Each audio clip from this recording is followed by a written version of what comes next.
Hello friends, BSc भाग 2 semester 3 paper number 4 मधला plant growth and development हा topic आपण बघत आहोत. यामध्ये plant growth introduction, definition, phases of growth, growth curve, grand period of growth आणि ग्रोथ रेग्युलेटर्स आपण बघितलेले आहेत. ग्रोथ रेग्युलेटरमध्ये आपण ऑक्झिन हे ग्रोथ रेग्युलेटर इन डिटेलमध्ये बघितलेलं आहे आणि त्याचे काही व्हिडिओज आहेत. ते व्हिडिओज इथं मी देत आहे, ते तुम्ही बघून घ्यावेत. तर प्लांट ग्रोथ रेग्युलेटर म्हणजे काय की जे नैसर्गिक वनस्पतीमध्ये ऑर्गॅनिक सबस्टन्सच्या स्वरूपामध्ये प्रेझेंट असतात, की जे न्यूट्रियंट मटेरियलपासून सिंथेसाइज केले जातात, जे ट्रान्सलोकेट केले जातात वनस्पतीच्या वेगवेगळ्या पार्टमध्ये आणि ते मॉर्फॉलॉजिकली, फिजिओलॉजिकली, बायोकेमिकली जे फंक्शन्स आहेत ते फंक्शन्स ऑपरेट करत असतात, अगदी लो कॉन्सन्ट्रेशनमध्ये सुद्धा, की त्यांना आपण प्लांट ग्रोथ रेग्युलेटर्स म्हणतोय.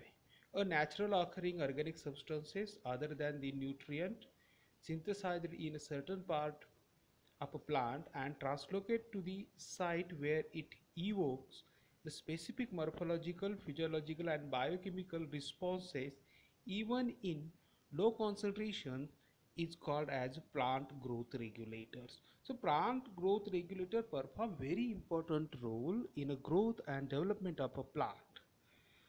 We have studied the 5 type of plant growth regulators: the auxin, gibberellin, cytokinin, ethylene and abscisic acid.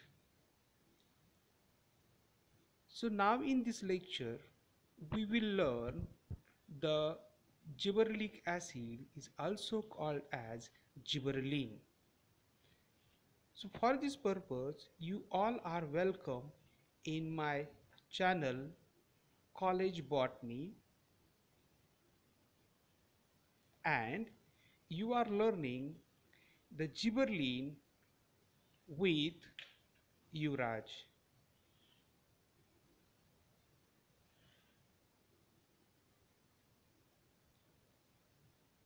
So gibberellins are the plant growth hormone which stimulates longitudinal stem growth.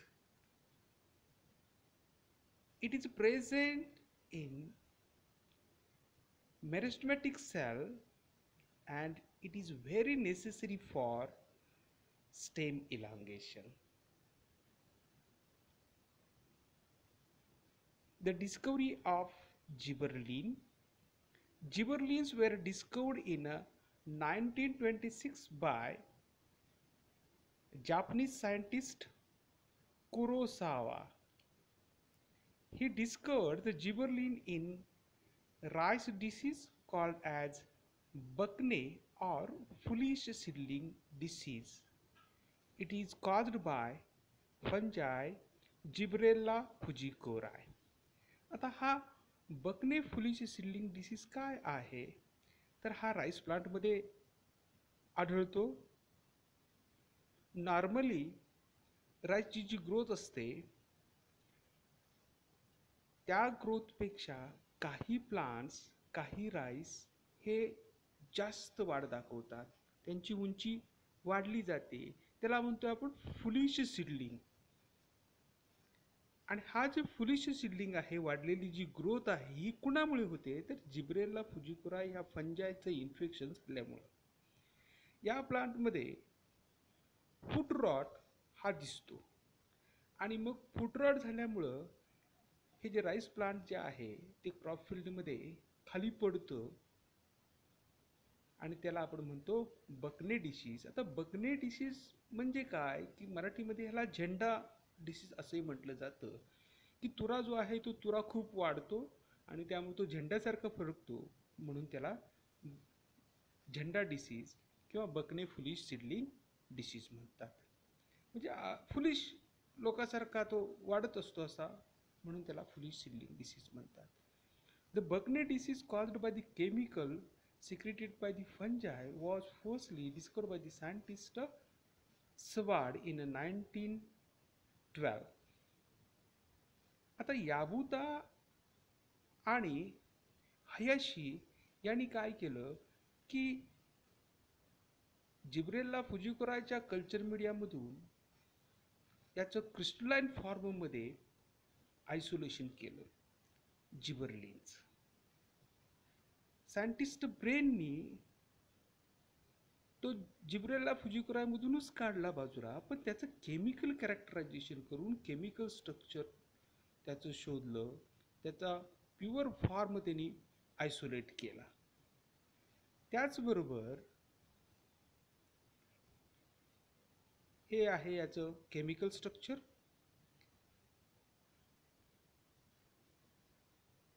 So at present 70 different gibberellins have been identified and named as GA1, GA2, GA3, like that GA17. So all gibberellins have similar structures with 19 or 12 carbon atoms, and basically they are the terpenoids. याचं जे skeleton जे आहे त्या स्केलेटनला म्हणतात गिब्बॉन skeleton किंवा gibberellin. Different form of gibberellins differ from one another in a carbon atom number and position of subsequent hydroxyl group. याच्यामध्ये हा carboxylic group present आहे म्हणून याला ऍसिड म्हणतो आपण. And mainly it is used in stem elongation. So GA3 हा original जिबरलिक ऍसिडचा form आहे. So distribution of gibberellins in the plant. They are extracted from the fungi, algae and many higher plants. There are 30 GA isolated from Gibberella fujikurae. म्हणजे पहिला शोध जो आहे जिब्रेल्लाचा तो जिब्रेल्ला फुजिकुराय मधून झाला. म्हणजे जिबरलिन हे जिब्रेल्ला फुजिकुराय मधून काढलं म्हणून त्याला आपण जिब्रेलिन म्हणतो. पण त्याच जिब्रेल्ला फुजिकुराय मधून 30 पेक्षा जास्त जिबरलिन्स शोधून काढलेले आहेत. कसुमी obtained GA3 in 130 species of gymnosperm and angiosperms. Generally, the gibberellin is isolated from root, shoot, bud, floral apices, fruit, and callus tissues. The GA-like compounds are extracted from the fungus Helminthosporium sativum, also called as helminthosporic acid and fasciolic acid. आता हे helminthosporic acid and fasciolic acid हे सुद्धा GA सारखे compound आहेत. त्याचे activities पण GA सारख्याच आहेत. So practical applications of gibberellins. तर आपल्याला माहिती आहे की जिबरलिन वेगवेगळी प्रॅक्टिकल ॲप्लिकेशन दाखवतो. त्यामध्ये आहे स्टेम इलॉंगेशन, दुसरा जे आहे ते रिव्हर्सल जेनेटिक डॉर्फिझम, तिसरा आहे बोल्टिंग अँड फ्लॉवरिंग, चौथा आहे प्रमोशन ऑफ सीड जर्मिनेशन, त्यानंतर breaking of seed and bud dormancy, त्याचबरोबर substituting cold treatment and flowering induction, reversal of sex expression, parthenocarpy आणि de novo synthesis of enzyme alpha amylase. आता हे जे प्रॅक्टिकल ॲप्लिकेशन्स आहेत हे फार महत्त्वाचे आहेत. पहिलं ॲप्लिकेशन जे आहे ते stem elongation.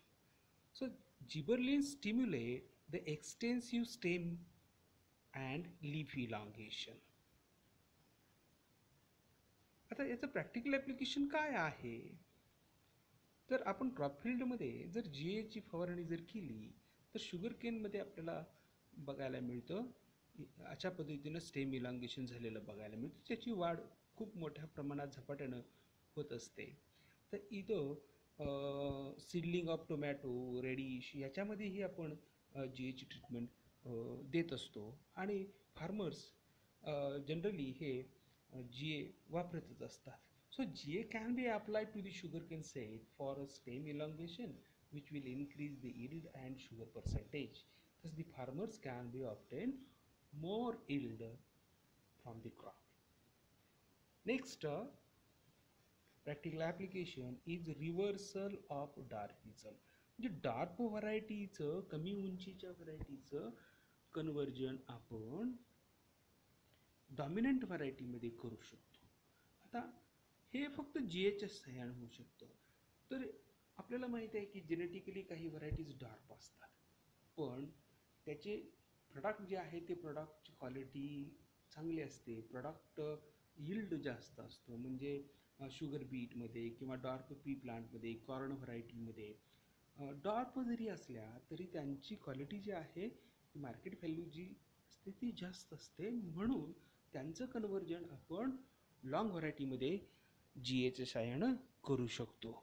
So the rosette sugar beet, dark pea, corn variety attain normal height with the help of G A. Farmers काय करतात तर जी एचं ॲप्लिकेशन देऊन अशा पद्धतीनं जे डार्क व्हरायटीज आहेत त्याचं कन्वर्जन ते लॉंग व्हरायटीमध्ये करतात ना. नॉर्मल हॉर्टिकल्चर प्रॅक्टिस आहे. पुढचं ॲप्लिकेशन जे आहे ते बोल्टिंग अँड फ्लावरिंग. आता मुळात बोल्टिंग म्हणजे काय आणि फ्लावरिंग म्हणजे काय हे समजून घेऊया. बोल्टिंग म्हणजे काय तर प्लांटचे लीव्ज जे आहेत ते लीव्ज कर्ल होणं, त्याला रोजेट फॉर्म येणं, त्याला आपण म्हणतो बोल्टिंग. आता हे बोल्टिंग कशामुळे होतं तर शॉर्ट इंटरनोड झाल्यामुळं किंवा लीफ कर्ल झाल्यामुळं बोल्टिंग होतं. आणि फ्लावरिंग म्हणजे काय तर एखादं फ्लावर ओपन होणं, फुलणं, त्याला आपण म्हणतो फ्लावरिंग. म्हणजे जी एच्या साह्यानं आपण बोल्टिंग करू शकतो आणि फ्लावरिंग पण करू शकतो. म्हणजे मार्केटला आकर्षक असणाऱ्या व्हरायटीज किंवा बुके तयार करण्यासाठी काही प्लांटला वेगवेगळे आकार दिले जातात. हे आकार हे लीफला, फ्लावरला हे अशा पद्धतीनं दिले जातात. So see here the bolting is induced due to the winter cold.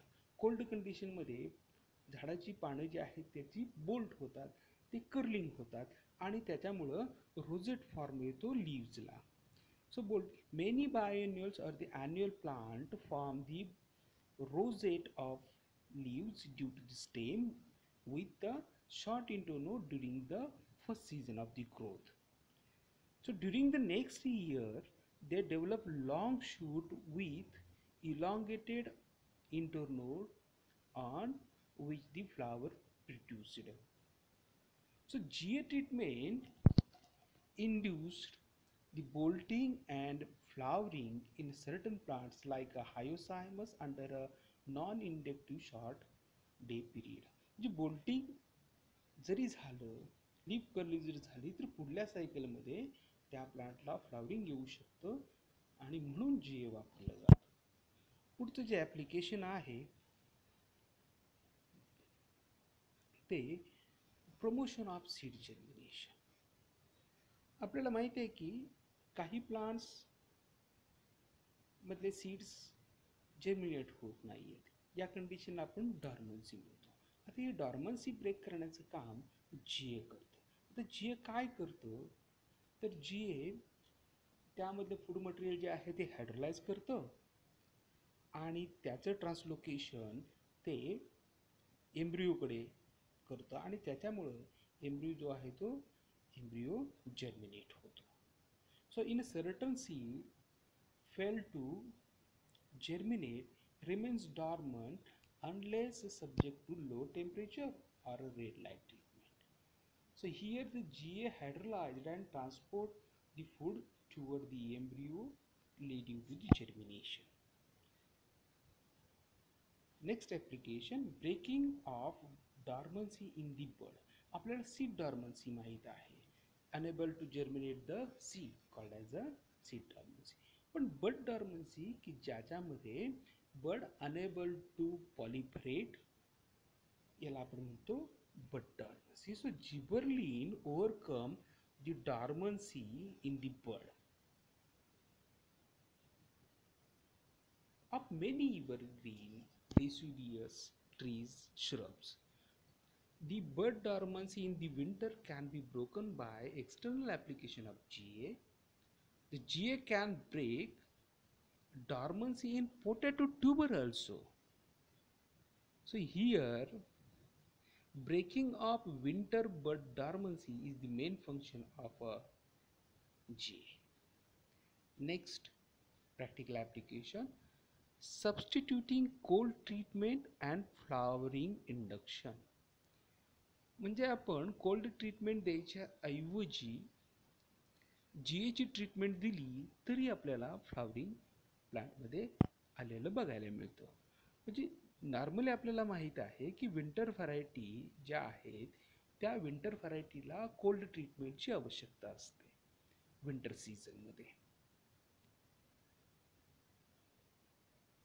जर कोल्ड ट्रीटमेंट जर नाही मिळाली, एखाद्या वर्षी थंडी जर नाही मिळाली जास्त, तर त्या प्लांटला म्हणजे विंटर व्हरायटीला फ्लावरिंग्स होत नाही. तर फ्लावरिंग नाही झाल्यामुळे काय होतं, तर उत्पन्न कमी येतं आणि हे काही शेतकऱ्याला परवडणारं नाही. मग अशा वेळी शेतकरी काय करतो, तर जीएची फवारणी करतो.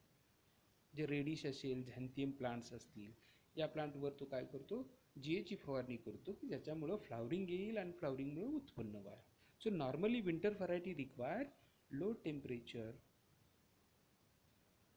before the light condition. Here they are exposed to the GA for the flowering. So xanthium, radish are the good examples. Next application, reverse of sex expression. Means what? Reverse करणं म्हणजे male flower converted to the female flower. It's called as a reverse expression.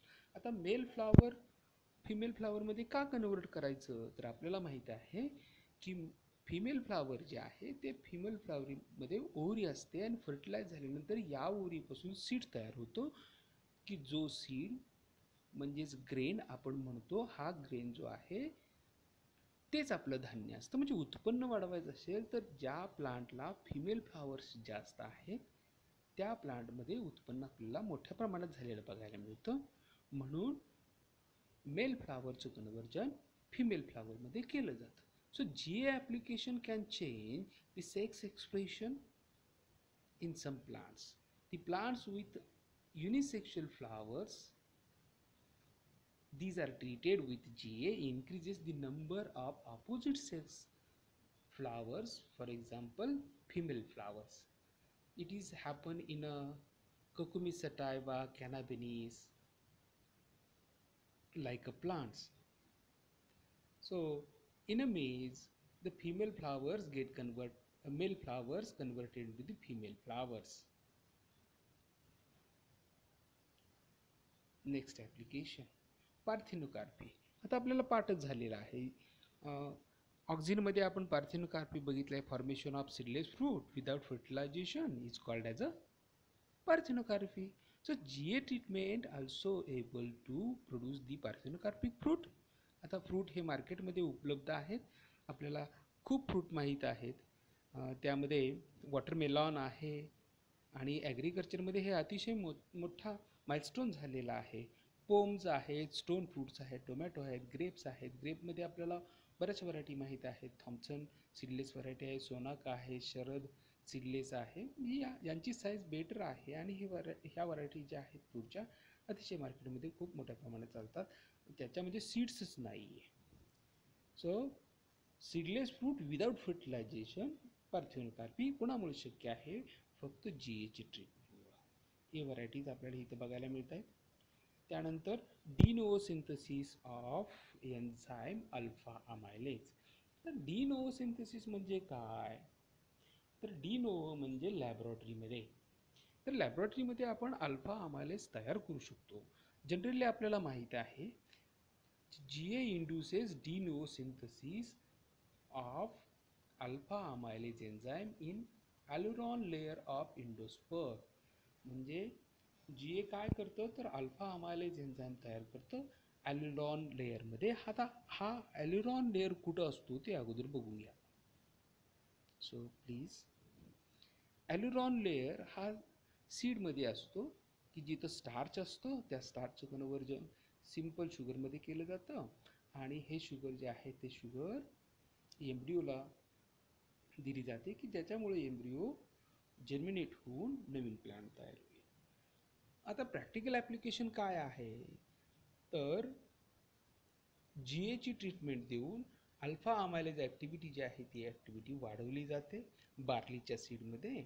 आणि ही जी barley आहे, ही barley पुढे beer इंडस्ट्रीमध्ये beer तयार करण्यासाठी वापरली जाते.